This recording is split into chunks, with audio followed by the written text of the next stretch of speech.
What's next for the Miami Heat? Well, that's exactly what we're going to be talking about in today's videos. The Heat season is now over in a surprising first-round sweep to the Milwaukee Bucks from NBA Finals in 6 games to getting swept in the first round. Not a great season for Miami. We're going to talk about what happened to them this year. We're going to talk about what they could potentially do this offseason and what they're going to look like moving forward as well. Worst case scenarios, best case scenarios, what are their options this offseason to improve this roster? All that stuff is what we're going to be going over in today's video. But quickly, before we get started, I do like to remind people, I upload every single day on this channel. It's the most consistent NBA content on YouTube. If that's something that you're looking for, then consider subscribing. You can leave a like rating on the video as well if you're enjoying it. And you can check me out at various socials and a Linktree link down in the description below. With those things said, let's get into the video. So there certainly was a weird year for Miami, clearly. The fact that they made the finals last year and then get swept in the first round this year is certainly surprising, but there's a lot of different reasons for that. This is a team that dealt with a lot of injuries. They dealt with a lot of protocol stuff. They were missing players from last year's finals team, most notably Jay Crowder, which ended up in a lot of Andre Iguodala on the floor and a lot of Trevor Ariza on the floor. Some guys had some inconsistent years. Tyler Herro was not the same player during the regular season that he was in the postseason last year, and it's fine. You know, he is a second-year player. It's going to take him some time to really figure out his place in the NBA. It's not going to be immediate for him, but there was certainly a good amount of inconsistencies for him, and even guys like Jimmy Butler certainly were up and down. And then Bam Adebayo, specifically in the playoffs, did not look good at all against Brook Lopez in a matchup where they played extremely well last year against Milwaukee. He just did not perform well, and it was just a very, very odd season for Miami. Going into the postseason, some people thought that they were going to be able to put it together again like they did in the bubble last year, but that's just not the way that it went down. I think there's plenty of excuses here. I don't think the sky is necessarily falling in Miami. It is odd, and it is something people are going to make fun of them for having gotten swept in the first round after making the finals last year, but ultimately their focus is going to be on moving forward. They didn't really learn a ton about their team this year. Really, it was just a bad season from them, and they're going to look to improve now in the offseason. Now, for the offseason, I left a ton of time here in this video for this because there is a lot to unpack here. Miami is known as a free agency destination, whether it be this offseason or otherwise.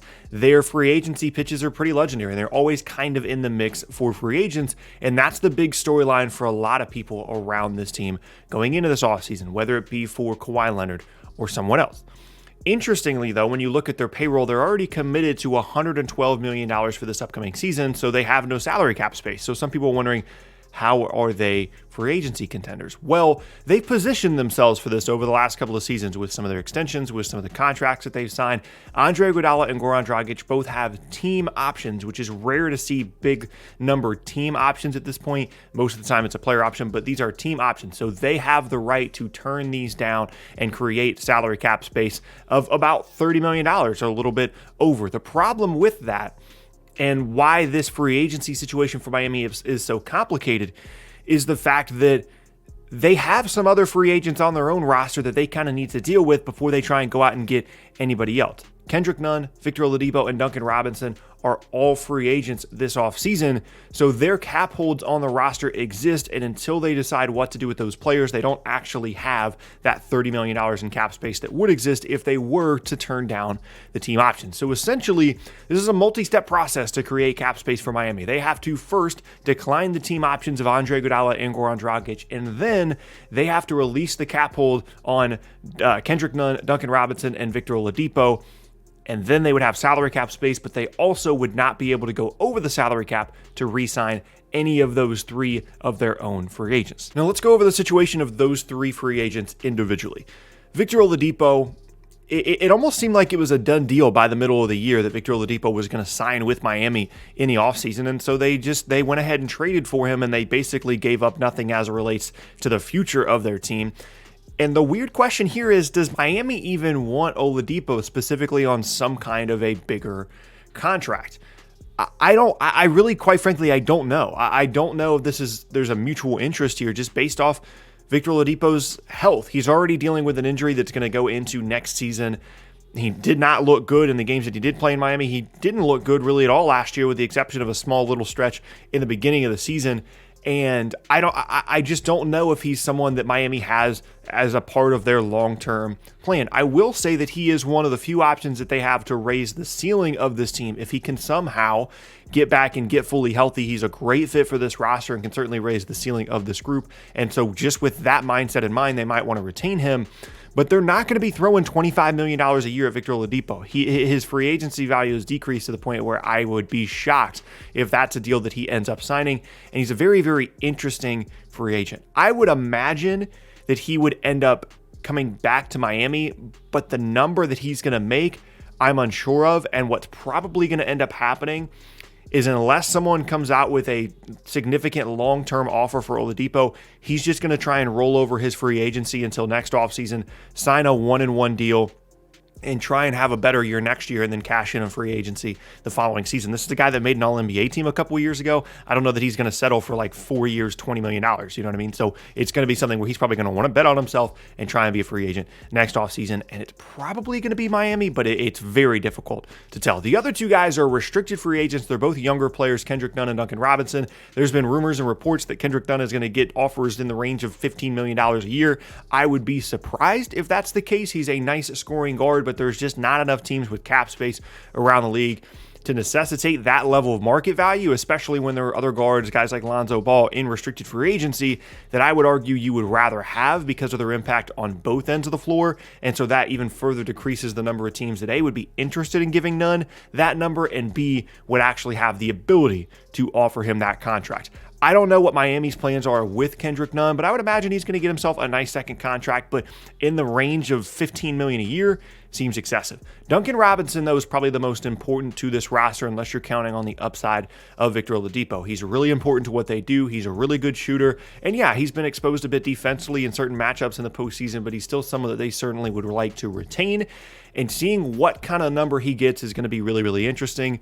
And so it just puts them in an odd spot for their roster. They can bring back the same group that they had from this most recent season for next year, but they're going to have to commit to some long-term contracts in order to do so. And then you're basically just counting on Oladipo getting healthy to raise the ceiling of your team. And given the fact that you were just the 6th seed and got swept out of the first round pretty convincingly, with the exception of a very close game 1, I don't know that Miami is going to be all that excited about bringing back the exact same group, but unless Kawhi Leonard or someone like that is really adamant about coming to Miami, it's difficult to see them making a big free agency move either. So ultimately, despite the promise of potential free agency, they're in a really difficult spot right now in Miami. You can pay long-term to bring back a group that wasn't wildly successful in this most recent season, or if someone is really adamant about it, you can try and go out and get somebody in free agency, but in order to do so, it's essentially like you're trading Kendrick Nunn, Duncan Robinson, Victor Oladipo in exchange for that free agent, because you will not be able to re-sign them if you go out and get a free agent. So it's a very odd circumstance where it's not like you're just adding a free agent to your roster. You're going to be losing a handful of pieces to the salary cap essentially to create that $30+ million in space. Now you can certainly play the middle of this where you can decline the Iguodala option, you can let Oladipo and Nunn leave, you retain Duncan Robinson. You can kind of, play the middle ground on this where you can improve around the margins, leave yourself some salary cap space while also retaining some of your own free agents. You don't have to go all in one direction or the other where you re-sign all your guys or you let all of them walk and bring in a free agent. But there's just a lot of decisions to be made here, and I'm just hoping that Miami makes the correct ones, because otherwise they're in a really, really strange spot, especially with Jimmy Butler being a potential 2022 free agent with a player option. He's already 31 years old. How much do you want to commit long-term? The only guy on the roster that has a long-term contract signed right now is Bam Adebayo. And apart from a possible Tyler Herro trade or some of the other young guys on the roster that they could potentially trade away, the ceiling of this group and how they can really improve over the next couple of years is highly questionable, unless they're bringing in a big-time free agent, which as of the recording of this video, seems unlikely. As we look now into the future for Miami, there's a couple of different ways they could go here. Worst case, they're going to be a solid team unless for some reason they decide to blow it up and to tank, which seems incredibly unlikely and does not really fit with what this organization typically likes to do. They're still going to be a good team next year. I just don't know how they get back up into that upper echelon of the Eastern Conference without adding some depth in free agency, without a big-time trade, without bringing in someone in free agency, or the wild card here would be a really healthy Victor Oladipo season. All of those things to me seem unlikely, so what we're probably looking at for next year is a team that is going to be right in that 6 to 8 range in terms of postseason seeding, and they'll go from there. Now, if they're really healthy, if they have a nice season, if someone like Herro improves, yeah, certainly there's upside there, but I just don't know that there's a path to them creating a championship level roster for next season. Miami for a couple of years was kind of banking on this summer of 2021, the possibility of going to get someone like Giannis, the possibility of going to get someone like Kawhi Leonard once it was clear that he was going to go to LA and he was going to potentially be a 2021 free agent. A couple years ago, there was a long list of 2021 free agents, and that list has shrunk significantly to the point where Miami is probably going to end up just bringing back their same roster. They kind of had this mindset that if they needed to, they would let go guys like Duncan Robinson and Kendrick Nunn in order to bring in someone like Giannis in 2021. But ultimately, that is just not something that has materialized. And it was a good long-term plan.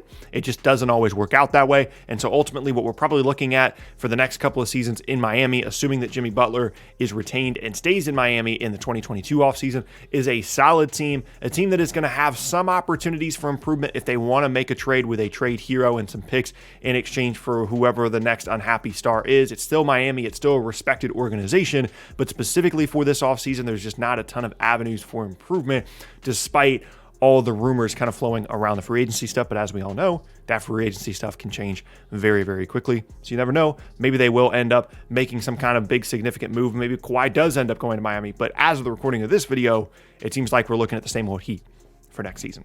But yeah, that is going to be the end of today's video, and I thank you guys very much for watching. Let me know down in the comment section below what you would like to see Miami do this offseason. If you enjoyed the video, leave a like rating on it. Consider subscribing to the channel. You can check out more videos from me at the box on screen as well. And if you want to hang out with me outside of these videos, you can check out the Linktree link in the description below. Hang out with me at various socials outside of these videos. With all those things said, hope you guys have an awesome rest of your Monday, and I will see you all next time.